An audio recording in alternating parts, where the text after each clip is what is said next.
Halo, assalamualaikum warahmatullahi wabarakatuh. Jadi perkenalkan saya Yogi Ananda Putra dan bersama teman saya. Rida Tulayat atau Rido. Pada video kali ini kita akan bahas sebuah misteri yang mungkin pernah beberapa orang alami dan ada juga yang enggak karena mereka enggak ada di situ. Ya, dan juga story-story atau kisah-kisah yang juga kami pribadi yang mengalaminya ya Yogi ya. Ya, pasti setiap kita kesana pasti ada aja gitu kayak hal-hal misteri. Ya, yang namanya kita hidup nggak mungkin lah di dunia ini memang udah pasti ada jin dan manusia atau makhluk halus ya. Benar-benar sekali. Karena nggak mungkin cuma manusia doang ya. Jadi pada video kali ini kita akan bahas tentang sedikit keganjalan yang pernah kita temui saat melaksanakan pendakian gunung.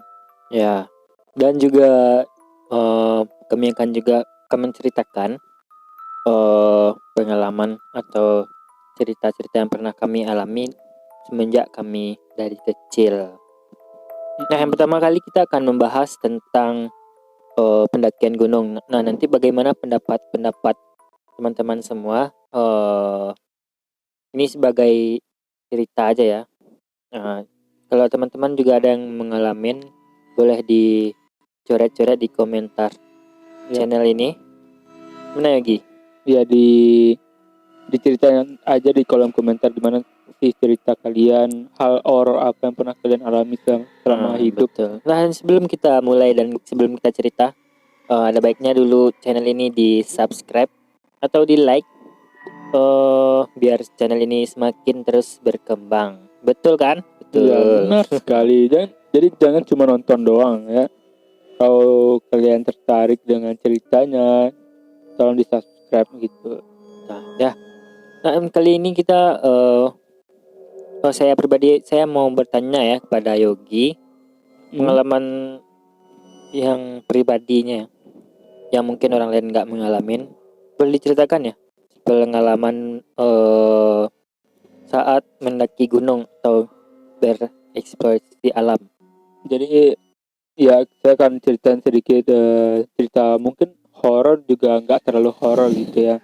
Karena pada saat itu yang alami itu cuman banyak juga gitu, nggak cuman banyak berapa orang juga. Pada saat itu pendakian pertama saya itu ke Gunung Talang yang ada di Sumatera Barat. Ya, Gunung Dan Talang. itu perdana sekali saya mendaki gunung. Dan saat nyampe di atas itu kita kan udah badai, lumayan hujan badai gitu. Dan kita tuh punya 2 tenda dan tenda yang satu lagi tuh diterbangin sama badai. Jadi ada berapa 6 orang kalau nggak salah kita itu di tenda yang isinya cuma 4. Ya di tenda si 4 itu kita nggak bisa tidur, jadi cuma duduk doang bareng-bareng semuanya. Pasti mengerikan lah kayaknya. Mengerikan. Dingin hujan. Hujan itu dari bawah, kita dari bawah itu udah hujan sampai ke atas pun. Jadi yang kita pakai itu udah basah semua. Sampai tidur pun juga udah nggak bisa. Nah, dan cerita horor itu terjadi pas pagi. Dan pas pagi ada satu orang yang kerasukan, yang para pendaki itu. Dan saya kerasukan di dalam tubuh itu ada jin. Cuma kita kan juga nggak tahu apakah benar tahu atau enggak kan. Kata si jin itu dia kayak marah-marah gitu, soalnya ada yang kayak kencing sembarangan, terus bawa minuman, dan parahnya itu mereka mendaki gunung dan bawa minuman. Ada yang setenda juga cuma berdua cewek cowok gitu. Padahal kan sebenarnya nggak boleh karena alam itu kata orang lumayan suci itu. Ya, sebetulnya alam itu merupakan tempat suci ya. Sepengetahuan saya pribadi sih, untuk mendaki gunung itu nggak sembarangan aja. Tapi mah di zaman sekarang ini istilahnya udah kayak bebas aja itu kayak hotel gitu ya. Malahan banyak orang pacaran di sana. Nah, gimana lagi sambungannya? Soalnya gini ya, kita lenceng dikit dari permasalahan. Soalnya pendakian sekarang itu kebanyakan orang cuma buat foto-foto doang. Kalau dulu kan saat kita lagi ada masalah nih di kota, ada problem pekerjaan, terus kita mau cari tempat yang bagus, ketenangan ya. Ya ketenangan, dan banyak yang pergi ke naik gunung. Cuman di era sekarang itu mereka naik gunung itu cuman mau foto-foto, terus sampai di bawah mereka pamer kalau udah pergi ke sini. Itu sedikit cerita. Terus lanjutan dari cerita yang tadi itu kan ada satu orang yang kerasukan tadi. Nah di situ semua pendaki itu disuruh ngumpul. Dibilang sama jinnya, tolong kasih tahu ke teman-teman kamu, kumpulin semuanya. Jadi kita para pendaki itu udah ngumpul di satu titik. Saya bingung dong, baru pertama kali naik gunung dan langsung serem gitu ya bawaannya. Kok gini ya? Kok sampai gini ya? Nggak ada serem juga. Soalnya kita kan di tenda itu juga ada cewek juga, ntar dikira ngapain gitu ya. Memang saya itu rencananya kan 2 tenda itu cewek sama cowok, cuman kan satunya keterbang sama badai, jadi terpaksa dicampur aja semuanya. Cuma kita kan nggak ngapain. Kan kalian jangan pikir aneh itu. Nggak mungkin kita sampai pikiran hal-hal kayak gitu di atas gunung yang dingin banget sampai ke tulang. Oh iya, selanjutannya pas dikumpulin itu apa ya tanggapan dari yang kesurupan itu? Ya. Jadi si jin itu bilang, pokoknya dia ngomel-ngomel, kalian itu semuanya nggak ada etika, sembarangan, kenceng di sini, ada yang bawa minuman, ada yang setenda cuma berdua, cewek cowok. Pokoknya kalian tuh nggak ada attitude. Dan satu kata yang bukan satu kata, sebuah kalimat yang saya masih ingat sampai sekarang, kata jinnya itu adalah, kalian hidup di dunia ini nggak cuman sendiri, juga Bakso banyak Minangnya nggak senang ke ide di siku. awak sana hidup juga. Jadi kita nggak hidup di dunia ini bukan kita sendiri, juga banyak makhluk lain. Kalau bahasa kasar Minangnya batu itu. Terus, jadi dan Yogi ambil kesimpulan dari cerita Yogi tadi tuh kira-kira tuh. Jadi kalau kesimpulan yang awak ambil dari perjalanan awak itu tuh, awak tuh di sampai tuh, kalau pepatah orang kecil, di ma bumi dipijak, itu langit dijunjung. Jadi di setiap sampai itu ada aturannya masing-masing gitu. Nggak mungkin kayak goisan awak kan awak bawa ke sampai itu. Jadi awak harus turut aturan yang ada di situ. Iya betul. Lain lubuk, lain ikannya. Kata orang Minang batu. Cukup mengerikan juga ya. Ya lumayan, soalnya kan baru pertama mendaki kan. Tapi ada kejadian kayak gitu. Tapi kalau di Kecamatan Panju lain dah, soalnya emang lapeh gitu, pas awak nyampe di atas tuh terbayar lah panik-panik. Dan awak pun ngerti lo kok sampai bisa model itu kejadian. Iya. Lah wajar lah mungkin kan. Oke, kita lanjut.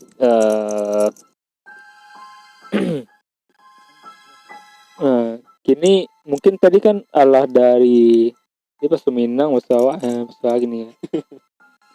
Bebas ya.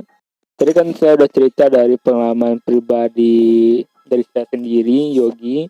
Mungkin Rido juga ada pengalaman sendiri. Karena kan masing-masing orang ini ada pengalaman sendiri tentang hal-hal horor gitu kan. Coba dari Rido, apa pengalaman yang pernah terjadi pas pendakian atau yang lainnya juga? Horor. Oh iya. Sedikit cerita. Saya pernah juga, saya bukan yang hobi-hobi mendaki gitu kan. Cuma mau merasakan atmosfernya gimana di gunung, gimana di kota. Jadi pas waktu itu kami bertujuh ya. Ini pas saya punya 2 cerita yang agak mengerikan bagi saya pribadi. Pas itu kami ke Gunung Merapi sekitar tahun 2016 akhir ya, bulan September. Namun saat itu musim hujan kalau nggak salah. Nah kami itu perayaan apa ya? Oh ya, ada dari saudara kami yang wisuda waktu itu. Nah jadi kami melakukan pendakian ber-7 orang, 1 orang perempuan. Kami semuanya bersaudara. Jadi nggak ada yang pacaran ya? Enggak. Sampai di sana, pas dari bawah kami juga udah ngerasain sih yang hal-hal yang berbau mungkin tidak sewajarnya lah untuk sebiasa yang pertama-tama ini. Nah pas di bawah itu yang kami alamin itu banyak. Contohnya pas pertama baru mau jalan ke pendakian gunung itu, pas di simpang di Padang Panjang itu, kami bertiga gonceng 3 yang mungkin melanggar. ada Lancar mobil ya? pas mau menyeberang, mobilnya kencang banget. Nah, pas mau nyebrang, nggak lihat mobilnya. Pas mau udah di tengah, ada aja mobil yang rem mendadak. Kan kaget kan? Dari Pasti situ kaget, udah pasti. mulai rasa-rasa nggak ada yang nggak beres lah ya. Nah, betul sekali pas kami sampai di kakinya atau di Kaki gunung ya pas di kakinya tuh. tempat awal kita mau naik Ya. gitu ya.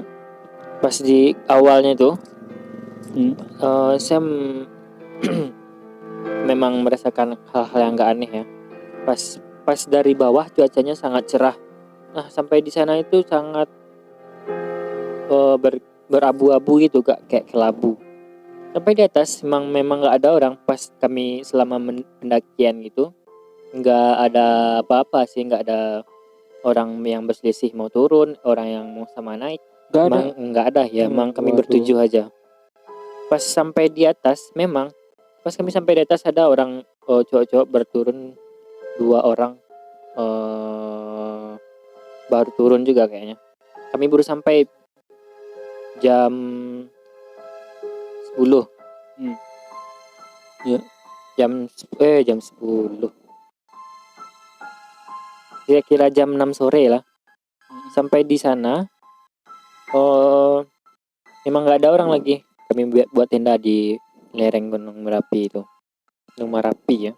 Gunung Merapi. Emang nggak ada orang.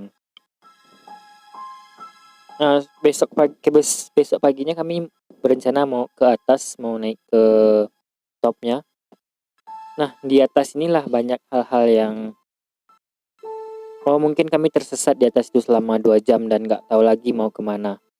Udah pasrah aja. Ya. Nah, sekitar pukul 8 pagi setelah selesai habis makan ya. Kami bertujuh tuh langsung ke atas, nggak ada persediaan minum. Soalnya cuaca di bawah kan cerah. Sampai di atas mungkin cerah. Di atasnya tuh kayak dekat sih, cuman mau ke sana itu sampai 2 jam juga mau ke atas. Nah, 2 jam? 2 jam. Sampai di atas top itu. Pertamanya nggak ada cuaca bagus. Nanti setelah seorang dari kami mau beri saran, coba baca Al-Fatihah, coba kami baca Al-Fatihah rame-rame. Dan alhamdulillah mungkin sekitaran 15 menit cuacanya subhanallah cerah banget, kayaknya bisa pas lah buat foto-foto. Nah, saat kami mau turun ke bawah mau ke Taman Edelweiss, cuaca kabut mulai menghampiri cuaca di atas sana kan. Datang lagi itu Ya, kabutnya. kami salah seorang dari kami berusulan, nggak usah lah, turun aja, balik aja lagi ke tenda. Nah, pas mau balik ke tenda, padahal kami udah jalan pertama kami ke bawah tadi. Ya. Nah, malah anehnya sama sekali nggak ketemu jalannya. Nggak ketemu Malahan udah jalan. diputar-putarin, udah dikeliling-kelilingin, nggak ketemu. Udah sampai 2 jam kami udah pasrah aja gitu kan. Nah, itu dari jam 11 sampai kira-kira jam 2 kurang ya. Ada yang kelahi, ada yang beradu pendapat, argumen kenapa kayak gini, kesini pendapat gitu ya. Ya, udah sampai di sana itu udah rasanya udah pasrah aja lagi kan. Soalnya udah 2 jam nggak ketemu jalan turun bawah. Mau nelpon orang di posko nggak mungkin, sinyal nggak ada kan. Nah, setelah itu kami balik lagi ke belakang. Taunya tempat kami turun tuh ya ada Tugu Abel Tasman namanya kalau nggak salah. Iya. Langsung ketemu dan alhamdulillah kami balik lagi turun ke bawah sampai ini. Nah, yang saya alami dan yang saya rasakan pas sudah sampai di turun ke bawah lagi ya, udah turun dari gunung, udah jauh dari gunung, merasakan hal-hal emang aneh, entah di mana salahnya, atau entah emang cuaca, atau entah kami emang ada yang mungkin salah satu yang enggak suci atau enggak baik niatnya ke atas. Iya. Kami juga nggak tahu. Mungkin pas kami ke bawah itu mungkin tujuan kami adalah mau ngambil bunga Edelweiss. Bisa jadi. Nah, mungkin itulah penyebab kami nggak ketemu jalan, padahal jalannya di depan itu aja ya. Tapi itu kan ada cewek itu dia halangan atau enggak? Pas itu mungkin kayaknya iya, kayaknya. Tapi kan nggak tahu juga. Soalnya kan kita tuh pernah dengar mitos kalau seandainya ada yang cewek halang tuh bagusannya nggak usah naik gunung ya. Soalnya kata orang kalau naik gunung itu tempatnya lumayan suci juga gitu. Jadi kalau seandainya kita halangan ya udah nggak usah naik ke atas ya. Dan itu juga kata yang Rido bilang tadi, Iya betul. kalau ada niatan yang nggak buruk, jadi itu penghalangnya gitu. Yang rencana tadi mau ngambil bunga Edelweiss tuh sembunyiin gitu kan. Iya. Nah mungkin karena hal itu juga ada yang halang-halangin. Jadi Nah, yang saya ambil dari kisah atau kesimpulannya ya, perjalanan kali ini, ya kemanapun kita pergi, kemanapun kita berada, tetap selalu ingat sama Yang Maha Kuasa ya. Selalu berdoa, selalu minta petunjuk. Jangan pernah lupa dan jangan pernah takabur di tempat orang. Apalagi tempat-tempat yang baru kita kunjungi. Pokoknya kita harus selalu memohon perlindungan. Ya benar sekali. Dan yang terpenting tuh niat kita tuh harus kita ubah. Jangan sampai niat kita ke suatu tempat itu buruk gitu ya. Harus pasang niat yang baik. Ya mungkin itu aja cerita dari kita. Mungkin bakalan ada lagi cerita selanjutnya di kedepannya atau di episode selanjutnya. Ini hanya sebagian baru ya, masih banyak lagi yang pernah kami alami. Kayaknya di yang sehari-hari atau yang dari kecil. Benar. Atau mitos-mitos kecil. Dan untuk kawan-kawan yang punya cerita-cerita horor atau pengalaman-pengalaman yang aneh di kehidupan sehari-harinya, boleh di komen-komen di sini, nanti akan kami cerita ulas dan akan kami cari tahu ya apakah masuk logika apa enggak gitu kan. Mari kita bahas. Ya jadi mungkin episode kali ini cuma sampai segini dulu. Nanti kita bakalan bahas di episode selanjutnya. Jadi tetap stay tune di channel kita. Ya, dan jangan lupa kalian klik tombol subscribe-nya, dan subscribe itu gratis guys. Dan aktifin loncengnya ya supaya kalian tahu ada notifikasi terbaru dari video-video kita. Oke, saya pamit undur diri. Saya Yogi Ananda Putra. Saya Ridatul Hidayat. Jangan lupa subscribe juga ke channel Ridatul Hidayat. Nanti saya taruh di deskripsi. Oke. See you next video. Assalamualaikum warahmatullahi wabarakatuh.